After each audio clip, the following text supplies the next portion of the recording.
Una mañana de febrero de 1819, un grupo de changadores negros se detuvo a conversar delante de una tienda. Hablaban de un suceso reciente.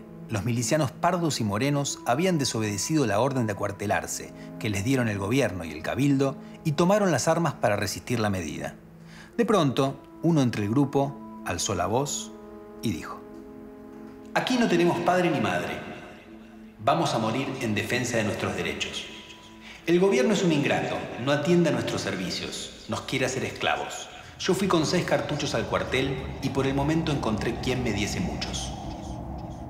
Quien dijo estas palabras fue uno de los soldados que estuvo en la protesta, el moreno Santiago Manul.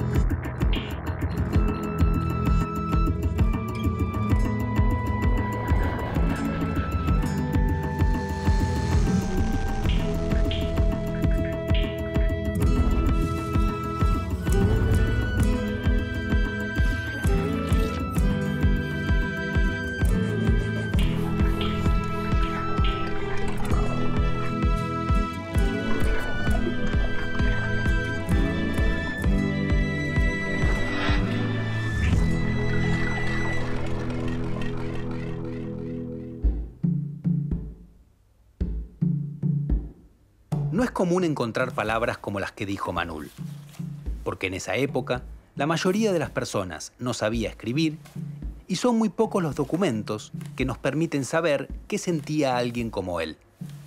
A veces esto se logra a través de los juicios, en los cuales personas de origen popular eran convocadas como acusados, víctimas o testigos. Las declaraciones quedaban registradas y en general son la única forma que tenemos de escuchar sus voces.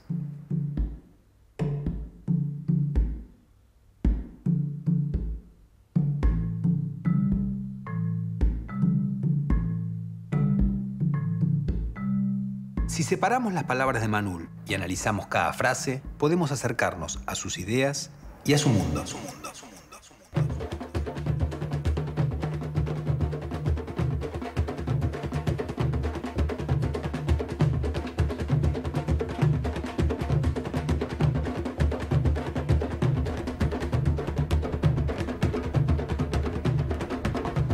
En esta manzana, hoy conocida como Manzana de las Luces, se ubicaban distintos cuarteles militares durante la Guerra de Independencia que empezó en 1810. Santiago Manul cumplía su servicio en este cuartel, que pertenecía al Tercer Tercio Cívico.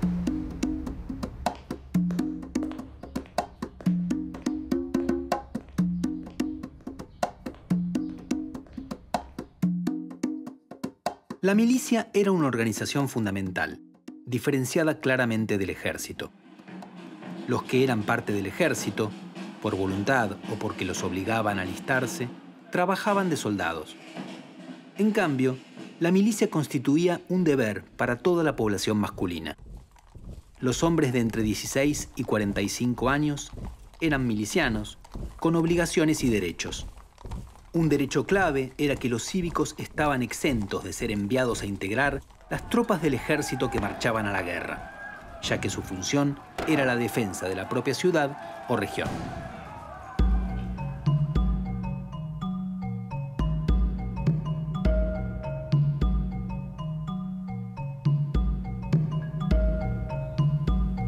Desde 1815, la milicia de la ciudad de Buenos Aires estaba dividida en 3 regimientos, que se llamaban tercios cívicos.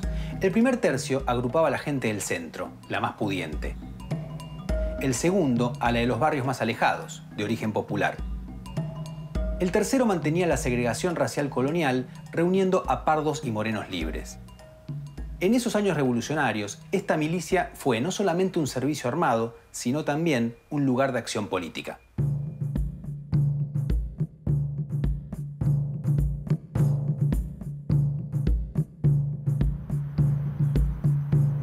Manul dijo esta frase en el marco de un gran motín que protagonizó el Tercer Tercio Cívico en 1819. El director supremo de las Provincias Unidas del Río de la Plata decidió enviar a la mayoría de las tropas porteñas a enfrentar a los santafesinos y los entrerrianos que no lo obedecían. Por esta razón, el Cabildo, que era el jefe de las milicias, convocó al tercer tercio a juntarse acá, en la Plaza de la Victoria, la actual Plaza de Mayo. Inmediatamente aparecieron en la puerta del cuartel 2 escritos anónimos denunciando que querían acuartelar a la tropa para convertirla en soldados del ejército, lo cual contradecía el derecho de los milicianos a cumplir el servicio sin abandonar sus casas. El rumor comenzó a circular rápidamente y a las pocas horas estalló el conflicto. ¿Por qué los milicianos se enojaron tanto con la medida del Cabildo?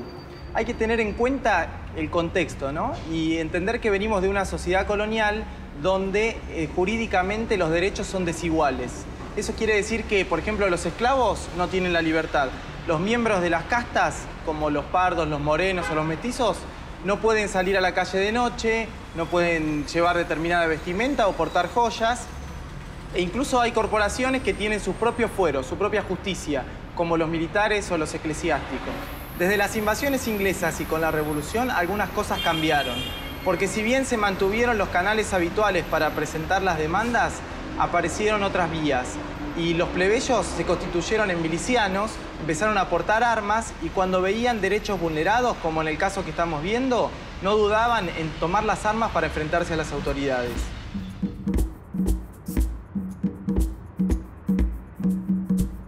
Liderados por sus sargentos y cabos, los soldados del tercer tercio se resistieron a marchar hacia la Plaza de la Victoria y forzaron al Cabildo a hacer la reunión en este lugar, donde estaba la Plaza de Montserrat, que después desaparecería cuando se abrió la avenida 9 de Julio. ¿Por qué acá?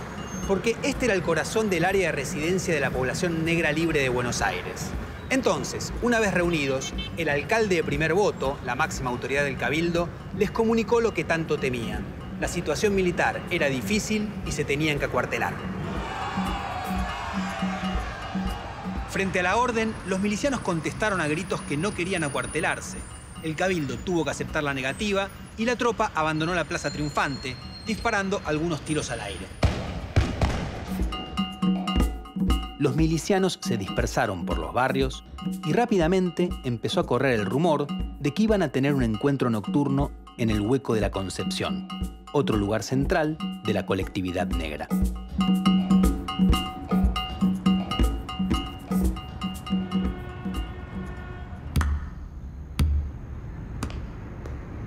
Efectivamente, a las 10 de la noche se juntaron acá, en el llamado Hueco de la Concepción, prometiendo que morirían antes de ser convertidos en soldados del ejército. Pero la reunión fracasó porque los que vinieron fueron rodeados y detenidos sorpresivamente por otros milicianos y un grupo de vecinos armados. Varios fueron enviados a juicio. Estaban en problemas.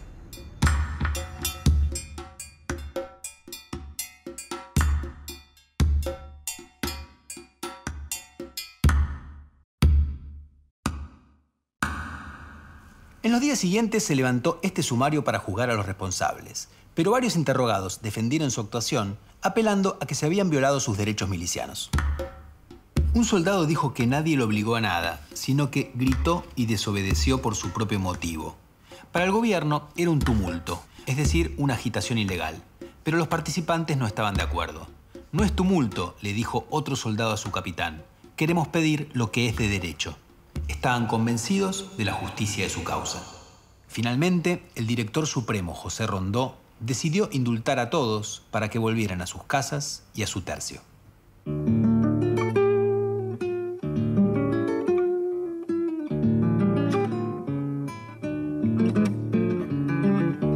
Esta frase es una crítica directa al poder.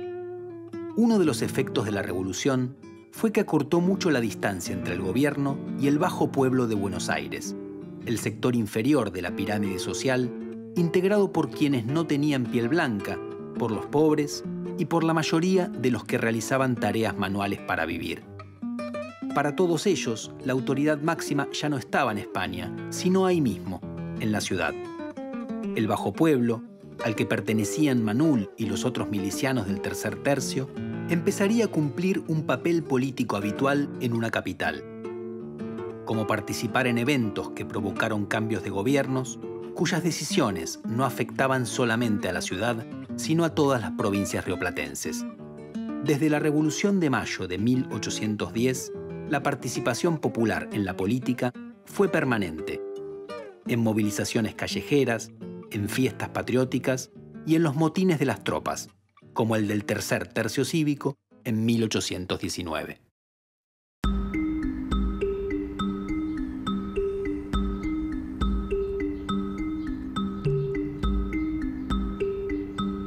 La mayoría de los negros libres vivía en las parroquias de Montserrat y Concepción, el llamado Barrio del Tambor, pero otros se instalaban en cualquier lugar donde pudieran conseguir una vivienda barata.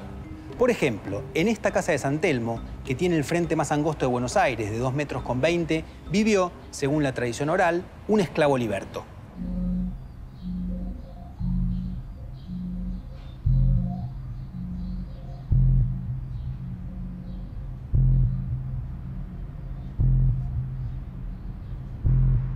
En estas calles y en otros lugares de reunión popular, como las pulperías, las plazas, los mercados, los atrios de las iglesias y los cuarteles militares, se entonaban canciones patrióticas, se debatían las decisiones del gobierno, se discutía acerca de lo que pasaba en la guerra y se leían los periódicos en voz alta para que llegaran a los analfabetos, que eran la gran mayoría de la población.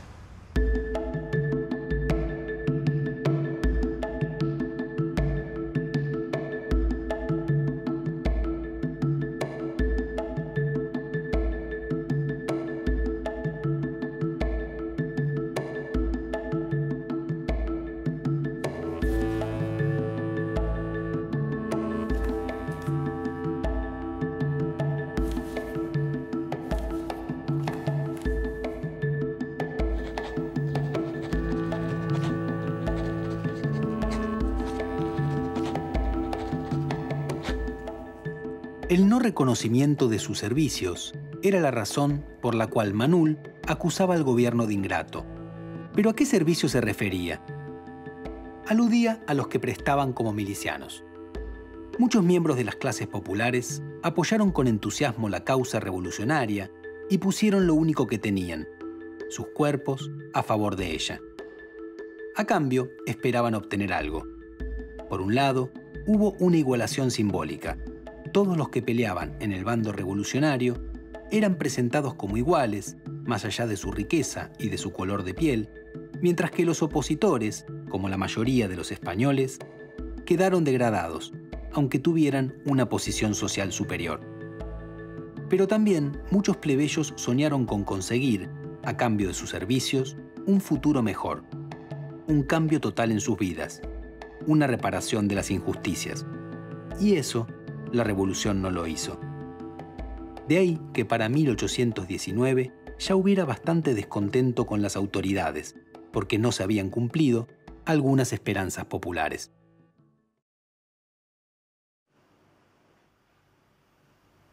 La Revolución de Mayo, al igual que en el resto de Hispanoamérica, produjo un impacto muy importante en la sociedad rioplatense. Uno puede darse cuenta de esto tanto en los cambios que se producen en la vida cotidiana, pero también en las expectativas de la gente, porque hasta ese entonces la sociedad, y sobre todo los sectores populares, tenían muy pocas posibilidades de ascenso o de modificación de su condición social. La revolución, a través de las nuevas ideas, si bien limitadas en cuanto a lo que era la igualdad y sobre todo a través de las movilizaciones provocadas por la guerra, provocó importantes impactos en la vida de estas personas, que podían acceder a nuevos bienes y a un nuevo estatus. Junto a estas transformaciones, un hecho importantísimo que atravesó a toda la sociedad es la creación de nuevas expectativas. Es decir, la revolución trajo consigo la posibilidad de pensar nuevos horizontes y de pensar nuevos destinos. Quizás ese sea uno de los rasgos más destacables de lo que pasó en esos años, en el sentido de que para buena parte de la gente que vivía, que formó parte de ese proceso, el futuro ya no necesariamente iba a seguir siendo igual que había sido el pasado. Y eso realmente fue una novedad en la época de la revolución.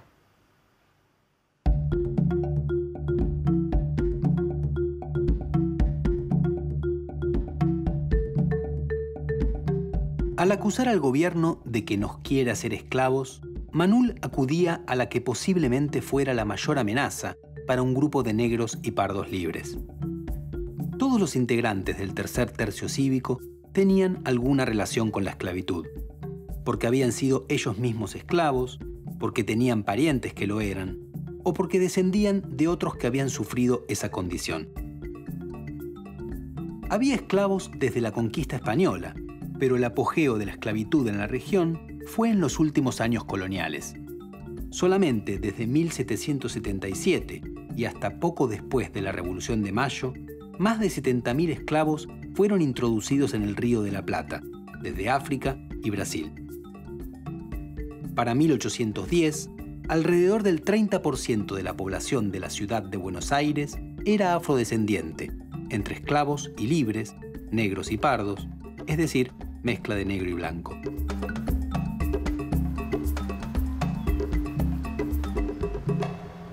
Con la Revolución de Mayo se abre un horizonte de expectativa para los esclavos de conseguir su libertad.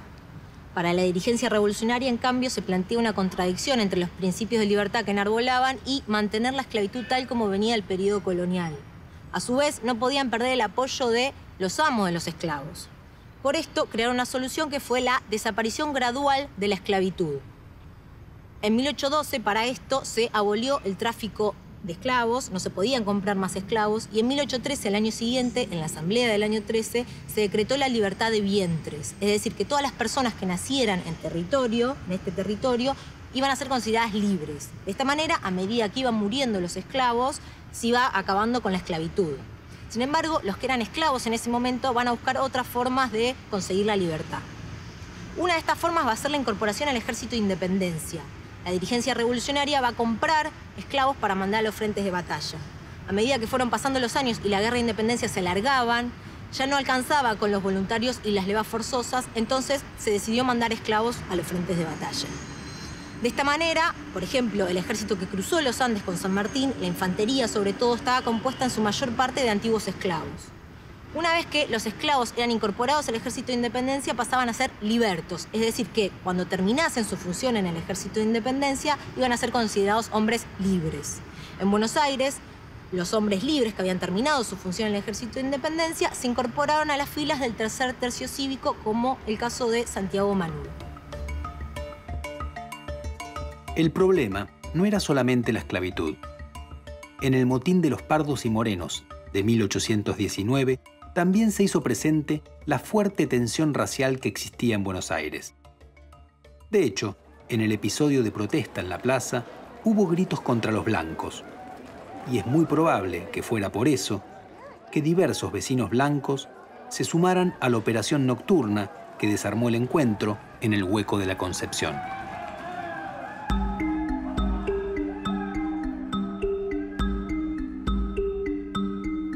Esta afirmación podía referir a la falta de arraigo de algunos negros en Buenos Aires, porque muchos de ellos habían llegado como esclavos, pero también remitía a la sensación de una ruptura del vínculo con las autoridades, de las cuales habitualmente se esperaba un comportamiento paternal.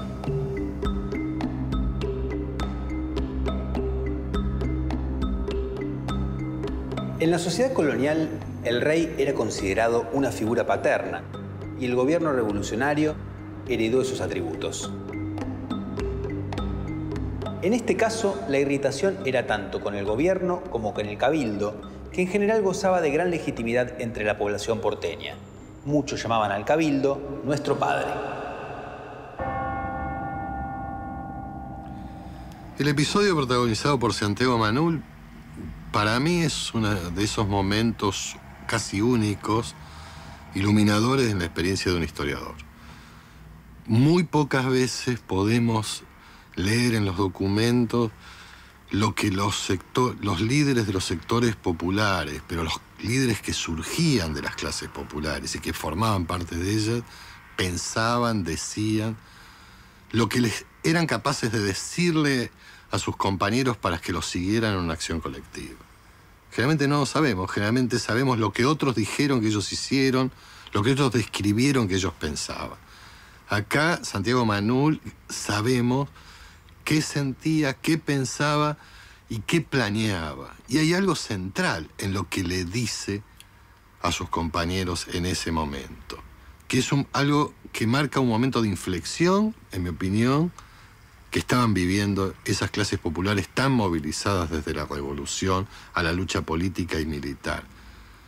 Es el momento en el que Santiago Manul expresa su desilusión, y probablemente la de sus compañeros y la de sus pares, frente al gobierno revolucionario.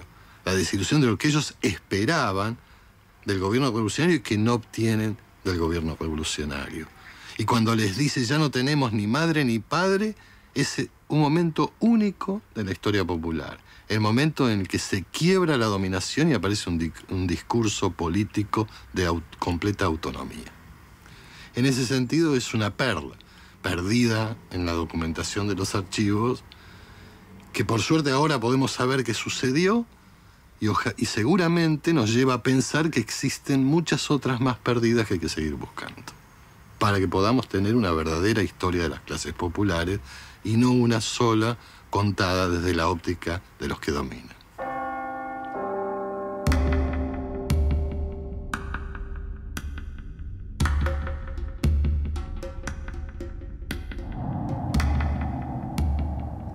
Las palabras de Manul provienen del descontento.